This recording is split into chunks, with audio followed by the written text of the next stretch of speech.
वहीं बहराइच तशद्दुद मामले में नया मोड़ सामने आ गया है। बीजेपी एमएलए ने अपनी पार्टी के ही लीडर और कारकुनान पर एफआईआर दर्ज करा दी है।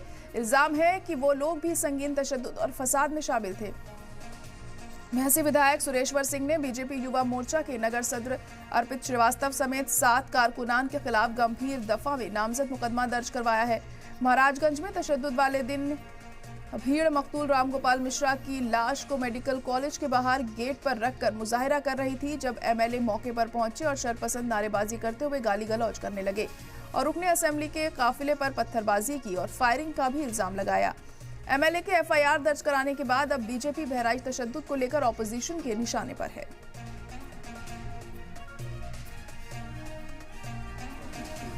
सकारात्मक बात उन्होंने की नहीं तो फिर तो